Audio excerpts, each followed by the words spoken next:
halkan waa janalka Somali News 724 qodobada warka janalka Somali News 724 kuwada maanta ugu waaweyn waxa kamid ah Soomaaliya oo kulan degdeg ah isugu yeertay beesha caalamka kadib markii ay beesha caalamka niyad jab ay ka muujisay shirkii wada tashiga ee dawladda federaalka iyo dawlad goboleedyada dalka ka jira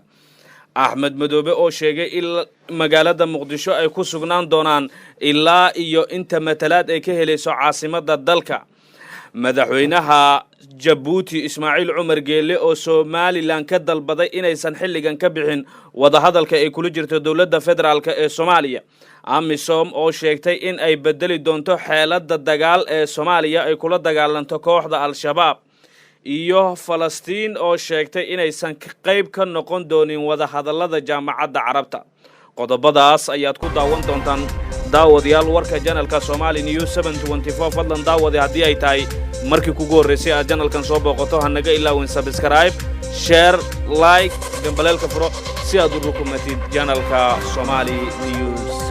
724 isku soo noqod wanaagsan dhageystayaal saaxiibayaal hadii aan ku bilaabo kusimaha ra'iisul wasaaraha dalka Mudane Mahdi Maxamed Guleed Qadar ayaa kulan markaasi miro dhal ah waxa uu la qaatay xubnaha beesha caalamka ee Soomaaliya markaasi ku sugan iyo sidoo kale wakiilada beesha caalamka u jooga Soomaaliya waxa uu kala hadlay sidii ay xilligan Soomaaliya u taageeri lahaayeen iyo sidoo kale heshiiskii dhawaan ay wada gaareen dawladda dhexe ee Soomaaliya iyo dawlad goboleedyada dalka ka jira ra'iisul wasaare ku xigeenka dalka ahna siihayaha ra'iisul wasaaraha Mudane Mahdi Maxamed Guleed Qadar ayaa sidoo kale waxa uu xilligan markaa xubnaha beesha caalamka ee kulankaasi fogaan aragga ka qayb galay waxa uu markaa ka dalbaday in sida ugu dhaqsiyaha badan ay beesha caalamka dib ugu laabato qoraalkeedii dhawaan ay ku shaacisay in ay markaa niyad xumo ka muujinayso shirkii dhawaan u soo gabagaboobay madaxda dalka iyo kuwa dawlad goboleedyada dalka ka jira Mahdi Maxamed Guleed Qadar ayaa sidoo kale waxa uu sheegay in xilligan aanu loo baahnayn in ay beesha caalamka xilligan ay kala jibiso Soomaaliya oo markaa xilligan u muuqato kuwa isku raacay hanaanka doorashada dalka ka jira xubnaha beesha caalamka ee kulankaasi iyaguna ka qayb galay ayaa waxa ay dawladda Soomaaliya xilligan u jeediyeen inay dib u fiiriso qodobada xasaasiga ee xilligan shirka ku jira waxaana markaasi ay sheegtay in laga wax walba markaasi ay muhiimadu tahay in laga fogaado wax kasta oo musuqmaasuq u keeni kara doorashada xubnaha beesha caalamka ayaa sidoo kale xilligan waxa ay ku taliyeen in sida ugu dhaqsiyaha badan markaasi loo fiiriyo heshiiska qodobada xilligan uu keeni kara musuqmaasuq oo ay ka mid tahay xubnaha markaasi soo dooranaya xildhibaanada oo ay markaasi xilligan suluug badan ka muujiyeen xubnaha beesha caalamka wararkii ugu dambeeyay aynu kulankaasi ka helayno ayaa sidoo kale waxa ay sheegayaan in waxyaabaha xilligan ugu badan uu Mahdi Guleed uu kala hadlay beesha caalamka ay sidoo kale ku jireen in beesha caalamka ay dib u saxdo qoraalkii dhawaan ay ku shaacisay oo ay niyad xumada kaga muujisay shirka wada tashiga dawladda dhexe iyo kuwa dawlad goboleedyada dalka ka jira xilli muddooyinka dambe waxaan ogsoonahay in beesha caalamka ay dawlad goboleedyada dalka iyo dawladda dhexeba cadaadis ay ku saaraysay sidii miro dhal looga soo saari lahaa shirka wada tashiga dawladda dhexe iyo kuwa dawlad goboleedyada muddooyinka dambe uga socday magaalada Muqdisho kaas oo ugu dambeyntii heshiis markaasi lagu sheegay in laga gaaray arrimaha doorashada waxyaabaha ugu waaweyn ee xilligan markaasi beesha caalamka ay gadaal ka riixaysay ayaa waxa ka mid ah in laga fogaado xubnaha markaasi soo dooranaya xildhibaanada markaasi deegaan doorashadooda oo markaa xilligan markii ugu horeysay dhuusamareeb 3 laga dhigay 301 wada hadal dheer iyo isjiid dheer kadibna laga dhigay 101 qof ayay beesha caalamka xilligan markaasi walaac badan ka muujisay taas oo ay ku sheegtay in musuqmaasuq uu ka iman karo xubnaha markaasi soo dooranaya xildhibaanada markaasi ee baarlamaanka Soomaaliya sidoo kale waxa ay markaa beesha caalamka niyad xumo ka muujisay xubnaha aqalka sare oo markaa heshiiskii ugu dambeeyay lagu sheegay in dawlad goboleedyada dalka ay soo dooran doonaan xildhibaanadooda dhinaca kalena ciidamada AMISOM ee Soomaaliya ku sugan ayaa waxa markaasi la soo sheegaya in xilligan ay bedeleen xeelada dagaalka ay kula gali lahaayeen kooxda dagaalamayaasha Al-Shabaab oo muddooyinkan dambe kordhiyo weerarada ay ka fuliyaan gudaha Soomaaliya wakiilka cusub ee markaasi qaramada midoobay oo u magacaabatay dhinaca ciidamada AMISOM ee markaasi dhalashadiisu ay tahay wadanka Ethiopia ayaa xilligan waxa uu markaasi hordhigay saraakiisha ciidamada AMISOM ee ku sugan gobolada dalka in ay markaasi wax ka bedelaan xeelad cusubna ay markaasi ku soo kordhiyaan dagaalka lagula jiro kooxda Al-Shabaab oo uu sheegay in markaasi uu daba dheeraaday Soomaaliya ayaa markaasi waxaa markaa ka jooga ciidamo shisheeye oo aad u badan kuwaas oo markaa ka kala socda wadamo badan oo ay ka mid yihiin Kenya, Ethiopia, Burundi, Uganda iyo sidoo kale wadamo kale oo markaa Mareykankana uu qayb ka yahay ayaa xilligan dagaal adag waxa ay kula jiraan dagaalamayaasha Al-Shabaab.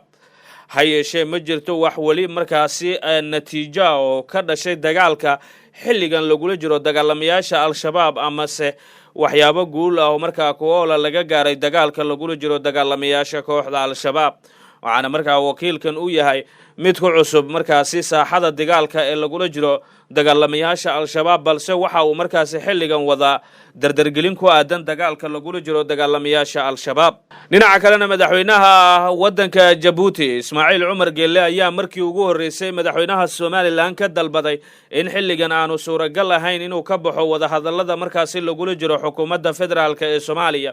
Ismaaciil Cumar Geelle ayaa xilligan waxa uu sheegay in markaasi suuragal aynu ahayn waxyaabaha xilligan Somaliland ka soo yeeray oo ah inaysan shaqo ku lahayn waxyaabaha markaasi doorashada ee dalka iyo sidoo kale heshiiskii dhawaan markaasi horodhac ahaa ee lagu gaaray wadanka Djibouti, taas oo ay dawladda Djibouti garwadeyn ka ahayd, balse madaxweynaha wadanka Djibouti Mr Geelle ayaa xilligan waxa uu ku baaqay in waxyaabaha badan ee markaasi Somaliland ay ka tabanayso qodobada xasaasiga ee kulankii dhawaan markaasi dhaxmaray gudiyada farsamo ee ka kala socda Somaliland iyo Soomaaliya ay markaasi si hoose u eegi doonaan.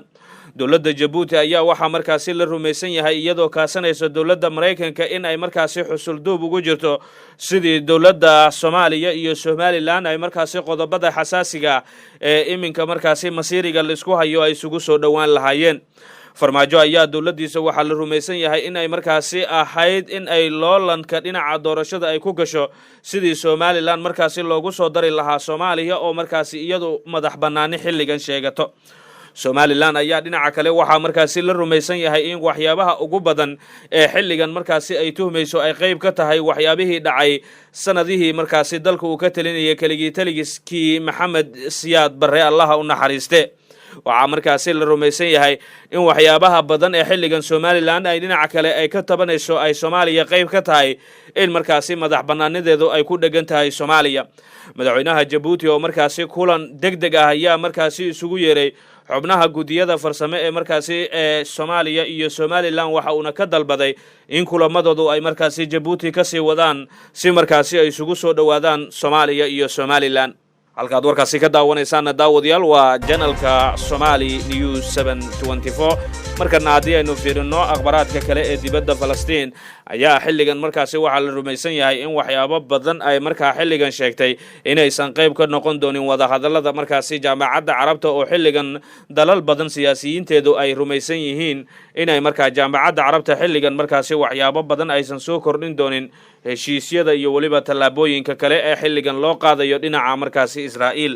jaamacadda Carabta ayaa xilligan waxa markaasi la rumaysan yahay in ay martigelinayso kulamo markaasi Israa'iil looga hadlayo arrimaha ay ka wado daanta galbeed ee markaasi deegaameysiga dhulka bariga Falastiin.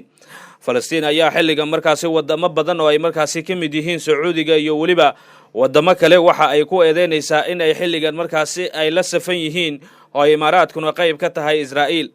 Israa'iil ayaa waxa markaasi la rumaysan yahay in xilligan dhul ballaarsi ay ka wado qaybta bariga ay degto markaa Falastiiniyiinta, waxaana markaasi Falastiiniyiinta ay xilligan sheegeen inay markaa dhulkaasi ku dagaalami doonaan. guud ahaan daawadayaal intaas ayaan kusoo gabagabeynaya warkii aad ka daawanaysay channelka Somali News 724. fadlan daawada haddii ay tahay markii kugu horeysay aad channelkan soo booqato hanaga ilaawin subscribe, share, like gambalelka furo si aad u rukumatid channelka Somali News 724. nabadgelyo, amaan Allah.